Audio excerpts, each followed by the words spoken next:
Hello, my name is Andres, and today I'd like to talk to you about the hedging. The hedging is a risk management tool.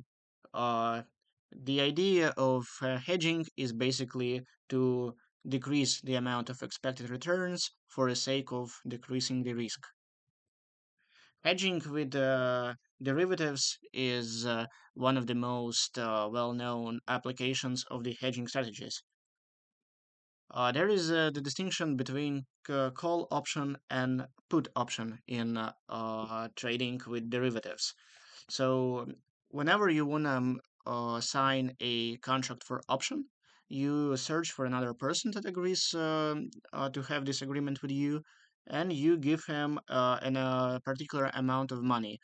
It's usually called a premium, basically the fees that the person requires to cooperate with you. The call option is a right to buy. So, for example, if you sign the call option that the price will go up, say you have $100 and the price goes to 120, you can exercise your right for call option and buy the stock for $100. You will immediately sell it for 120, and then you will get 120 minus $100 of original price minus $5 of premium. It will leave you with $15 of income. If you are not lucky and the price does not go up, then you are not exercising your right for a call option, and you are left with the $5 of losses. Similarly, the put option is used in derivatives. The put option is a right to sell. So, say you also have $100 and you anticipate the prices to go down. So, you make a contract with another person that you will sell for the same price, which is $100. And if the price is $80, then you get the situation $100 minus 80 and minus 5. You are left with $15 of profit using this option.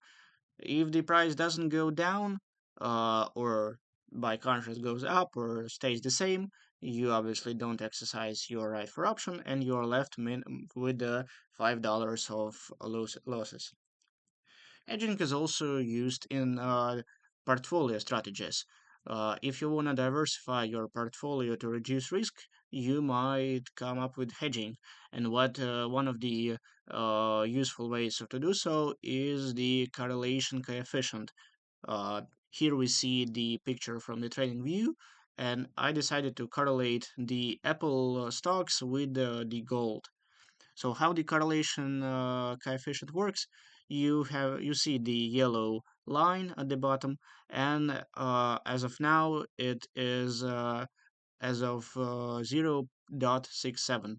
That means that the correlation is uh, very high, and at this very moment in the market, if prices of Apple go up, it is very much likely that the prices of gold will also go up. If the coefficient is less than a zero or coming to -1, it means that there is no correlation, and those are completely uncorrelated securities. You can therefore buy them and be sure that your portfolio is well diversified. The coefficient changes with the time, so you would like to check on the coefficient quite often to make sure that at this particular amount of time your portfolio is diversified. Hedging is also used in trading. For example, there is a strategy called direct hedge. It basically means that you sell and you buy at the same time. This strategy might be used in the situation when there has been significant changes in the prices or there are some important news to be expected. If you expect the price to change significantly but you don't know how, you apply the strategy. uh, Traders recommend to use at least 1 to 4 reward ratio, because if it's anything lower than that, the risk to lose everything is very high. So this situation, you are hoping that the price will go to only one direction, therefore you will close uh, the other square, and you will definitely lose your money uh, risked in the square just to get the money from the other. It's also possible that the chart will cross both stop losses lines. Therefore, you have to be very peculiar with the time choosing. It should be done in a very short term time frame, because otherwise you are risking to be left with nothing. So that's all I've got. Thank you very much for your attention.